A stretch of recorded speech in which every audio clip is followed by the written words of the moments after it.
Hi students and welcome to my YouTube channel engineer से stop. और आज हम लोग डिस्कस करेंगे what are different types of schedule in transaction processing system, right. और आप ऐसे भी कह सकते हैं डेटाबेस मैनेजमेंट सिस्टम में कितने तरह के शेड्यूल हैं, लेकिन जो आपके शेड्यूल्स हैं ये स्पेशली कौन से टॉपिक से बिलोंग करते हैं, from transaction processing system. Okay, तो शेड्यूल्स को आप बेसिकली दो पार्ट में डिवाइड करते हैं। कौन कौन से?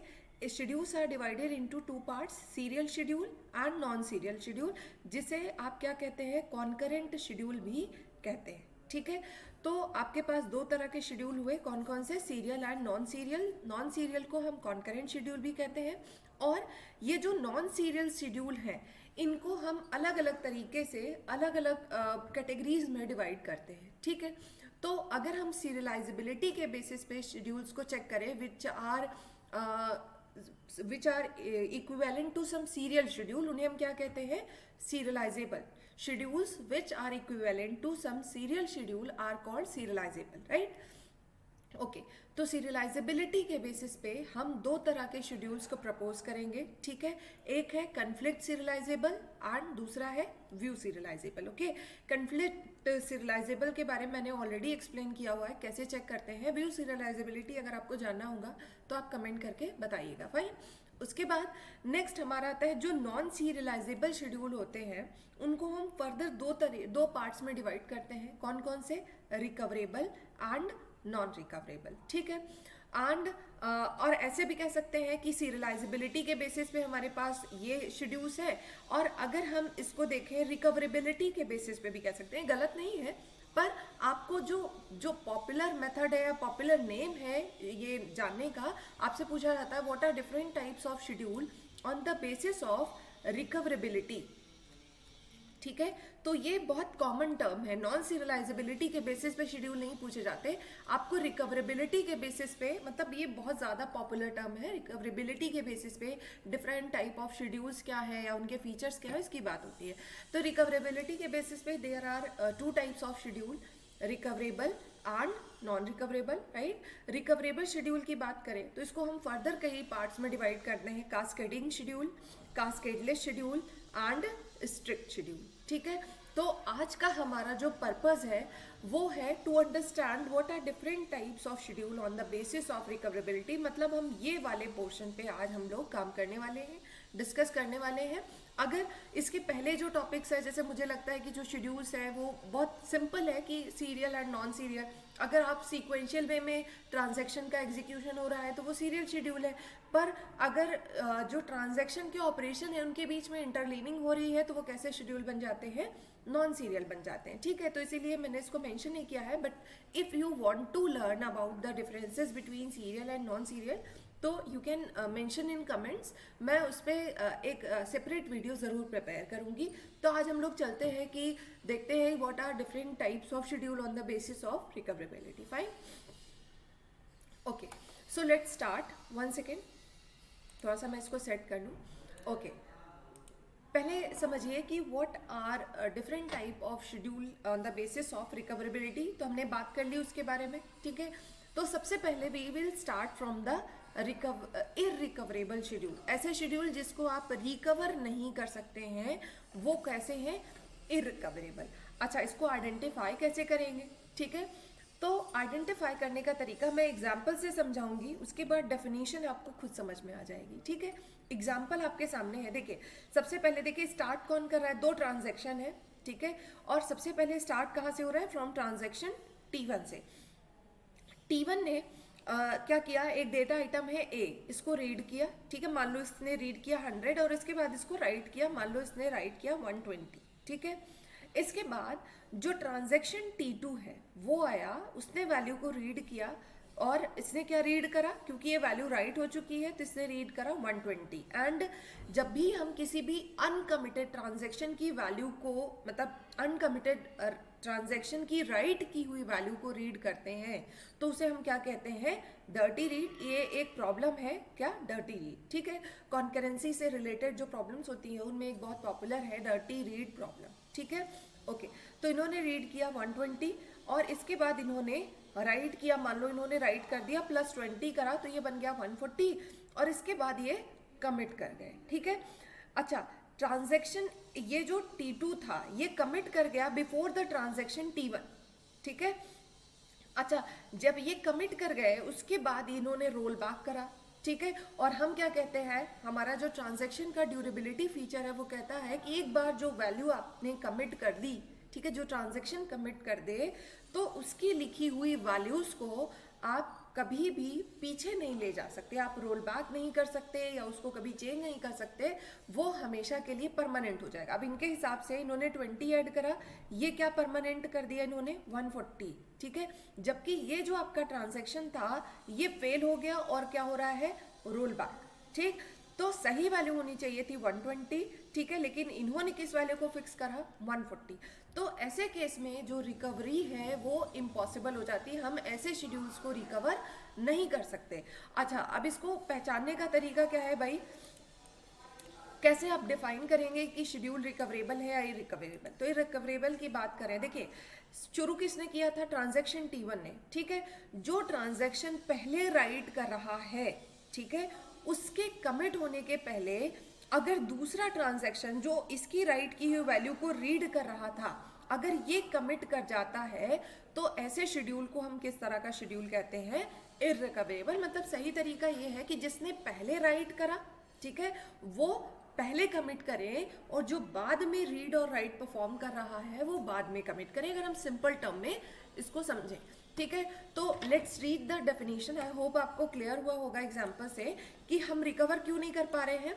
हम रिकवर इसलिए नहीं कर पा रहे हैं कि इन्होंने कुछ डेटा आइटम को रीड और राइट करा था, इसकी राइट की ही वैल्यू को इसने रीड करा, ठीक है, रीड करा, फिर उसी पे कुछ मॉडिफिकेशन किए थ्रू राइट ऑपरेशन, और T1 के कमिट होने के पहले ये कमिट हो गया और बाद में ये जो T1 है ये फेल हो गया। तो इस केस में आपका ये शेड्यूल किस तरह का हो जाता है, irrecoverable. So what is definition, let's see, थोड़ा सा और जूम कर लेते हैं।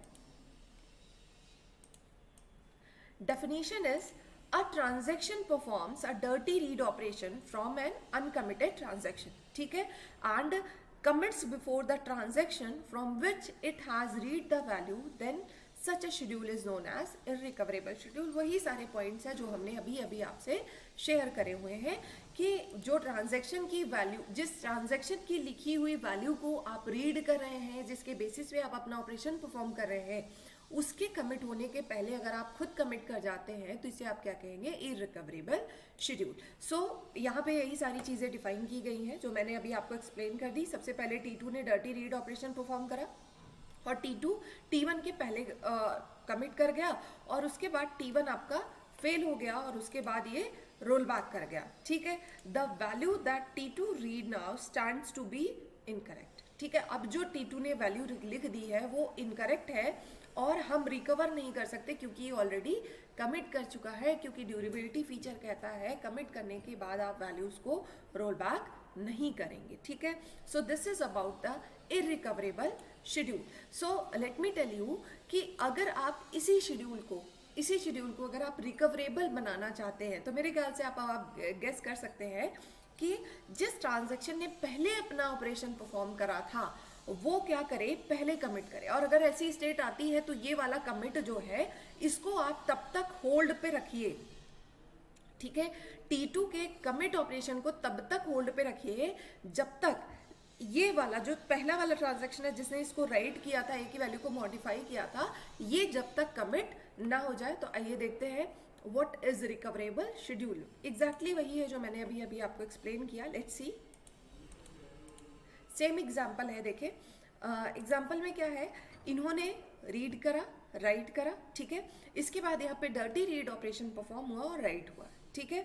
लेकिन हम क्या कह रहे हैं कि ट्रांजैक्शन T2 के कमिट को हम तब तक डिले करेंगे जब तक कि जो इनिशियल ट्रांजैक्शन है जिसने सबसे पहले A को राइट करा था, जब तक कि वो कमिट ना हो जाए। देखिए सबसे पहले हमने T1 को कमिट कराया, उसके बाद ये T2 कमिट कराया, मतलब जो सबसे पहले जो स्टार्ट करेगा वही पहले कमिट करेगा। मतलब T1 ने पहले क्या करा, पहले रीड एंड राइट करा था, स्पेशली राइट किया था, ठीक है। T1 ने पहले राइट किया था, ठीक है। तो इसकी राइट की वैल्यू को T2 रीड कर रहा था, इसलिए हमने क्या करा कि T1 जो पहले राइट कर रहा है डेटा आइटम को, उससे हम पहले कमिट कराएंगे.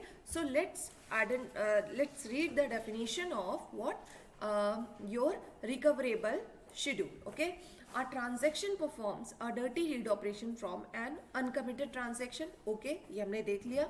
And its commit operation is delayed till the uncommitted transaction either commits or rollback. मतलब तब तक हम जो ट्रांजेक्शन T2 है इसको हम तब तक डिले कर रहे हैं जब तक जो T1 है वो या तो कमिट ना कर जाए या तो वो फेल ना हो जाए, तब तक हम इसको होल्ड पे या डिले करेंगे इसके कमिट ऑपरेशन को.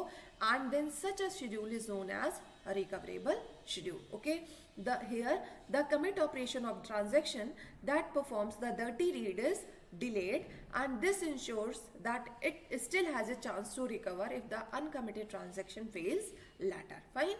Okay, और आगे आपको कुछ यही जो स्टेप्स हैं कि हम क्या कर रहे हैं, इन्हीं सबको ये डिफाइन किया गया है. तो अब आप क्लियर्स ये लाइंस को आप आसानी से समझ सकते हैं. ये जो भी PDF है मैं इसको टेलीग्राम ग्रुप पे शेयर कर दूंगी, आप वहाँ से इसे एक्सेस कर सकते हैं. ठीक है. Okay fine. नेक्स्ट हम आते हैं कास्केडलेस कास्केडिंग शेड्यूल. राइट. अब कास्केडिंग शेड्यूल आप बेहतर तरीके से जानते हैं कि it belongs to what, it belongs to the recoverable one. ठीक है. कास्केडिंग जो शेड्यूल है ये रिकवरेबल शेड्यूल का ही एक टाइप है या उसका ही एक पार्ट है. फाइन. अच्छा, पहले समझिए what is cascading roll back. किसी भी शेड्यूल में अगर कास्केडिंग रोल बैक की कंडीशन आती है, या फिर ऐसे कहें किसी भी रिकवरेबल शेड्यूल में अगर कास्केडिंग रोल बैक की कंडीशन आती है तो उस शेड्यूल को हम क्या कहते हैं, कास्केडिंग रिकवरेबल शेड्यूल. तो ऑब्वियसली अगर ये रिकवरेबल शेड्यूल है तो इसको रिकवरेबल शेड्यूल की कंडीशन को सेटिस्फाई करना होगा. इसके साथ साथ इसमें कास्केडिंग रोल बैक की कंडीशन और आ गई. अब समझिए क्या है. देखिए, T1 ने रीड करा डेटा आइटम और कुछ राइट करा. ठीक. इसने जो वैल्यू को राइट किया था उसको किसने रीड किया, T2 ने रीड किया और उस पर कुछ राइट किया. ठीक है. इसके राइट करने के बाद फिर इन्होंने कुछ रीड किया और इन्होंने कुछ राइट किया. ठीक है. फिर इसकी राइट की हुई वैल्यू को T4 ने रीड करा और राइट करा. इतना होने के बाद ये जो आपका T1 है, T1 क्या हुआ, फेल हो गया. अगर ये फेल हो गया तो ये क्या होगा, रोल बैक होगा ऑब्वियसली. ठीक है. अगर ये रोल बैक होगा तो क्योंकि इसकी राइट की हुई वैल्यू को इसने रीड करा था तो इसका मतलब T2 भी रोल बैक होगा. ठीक है. और जो T3 की डिपेंडेंसी है वो T2 पे है, इस वजह से इसे भी रोल बैक करना पड़ेगा. ठीक है. और क्योंकि T4 की डिपेंडेंसी T3 पे है इसलिए इसे भी रोल बैक करना पड़ेगा. तो अगर एक ऐसी सिचुएशन अगर हो रही है रिकवरेबल शेड्यूल में जहां पे किसी एक ट्रांजैक्शन के फेल होने पे कई सारे ट्रांजैक्शंस रोल बैक हों, एक ट्रांजैक्शन के रोल बैक करने पे कई सारे ट्रांजैक्शन रोल बैक करें, तो इस कंडीशन को हम कहते हैं कास्केडिंग रोल बैक. ठीक है. और जिस शेड्यूल में ये चीज आती है, जिस रिकवरेबल शेड्यूल में ये कंडीशन अगर होती है, हम उसे कहते हैं कास्केडिंग रिकवरेबल शेड्यूल. ठीक है. अच्छा, अब डेफिनेशन पे आते हैं. मैंने अपनी तरफ से समझा दिया है एग्जाम्पल के through. Let's see the definition. If in a schedule, one second, if in a schedule failure of one transaction causes several other dependent transaction to roll back or abort, then such a schedule is called as cascading schedule or cascading rollback or cascading abort. It simply leads to the wastage of CPU time. Fine. तो ये हो गया हमारा cascading schedule. और इसको इसके solution के लिए हमने जो प्रपोज करा है, ठीक है, उसे हम क्या कहते हैं, cascadeless schedule. Cascadeless schedule is also a recoverable schedule. So let's see कि हम cascadeless schedule को यूज करके किस तरह से जो प्रॉब्लम आ रही थी वो हैंडल करेंगे. तो सबसे पहले we will go to the definition part. We will understand कि क्या कह रहा है ये, उसके बाद हम इसको देखेंगे. पहली चीज तो ये कह रहा है, मैं ऐसे बताऊंगा रफ वे में, तो cascadeless schedule कहता है कि कोई भी रिकवरेबल शेड्यूल, ठीक है, तब तक किसी ट्रांजैक्शन की वैल्यू को रीड नहीं करेगा. जैसे अगर मैं ऐसे कहूं कि जैसे T1 है, T1 ने A की वैल्यू को राइट करा. ठीक है. T1 ने A की वैल्यू को राइट करा और T2 है जो इसको रीड करना चाहता है A को. ठीक. तो कास्केडलेस शेड्यूल कहता है कि T2 T1 की लिखी हुई राइट की हुई वैल्यू को तब तक रीड नहीं करेगा जब तक कि T1 कमिट ना हो जाए। Should I repeat? ओके, मैं रिपीट करती हूँ कि आपका जो T1 है जिसने इसको राइट किया हुआ है, ठीक है, और T2 ए की वैल्यू को रीड करना चाहता है, फाइन। तो कास्केडलेस शेड्यूल कहता है कि T2 किसी भी ट्रांजैक्शन की लिखी हुई वैल्यू को रीड तब तक नहीं करेगा जब तक कि ये कमिट ना हो जाए, ठीक है। ये क्या हुआ? आपका कास्केडलेस शेड्यूल हुआ। अब ये डेफिनेशन मेरे ख्याल से यही लिखा हुआ है, in a schedule a transaction is not allowed to read a data item until the last transaction that has written it is committed or aborted, and then such a schedule is called as cascadeless schedule, fine. And cascadeless schedules allow only committed read operation, therefore it avoids cascading rollback। मैंने आपको पहले भी बता दिया था कि cascading rollback की problem को हम cascadeless शेड्यूल को आपको प्रपोज करके सॉल्व कर सकते हैं, and this saves the CPU time, fine.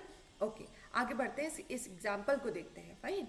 अच्छा, एग्जाम्पल को देखिए कि ये कह रहा है कि कोई भी ट्रांजैक्शन जैसे T2 है, T2 को अगर T1 की राइट की वैल्यू को रीड करना है तो ये वेट करेगा तब तक जब तक T1 कमिट ना कर जाए, यही हो रहा है।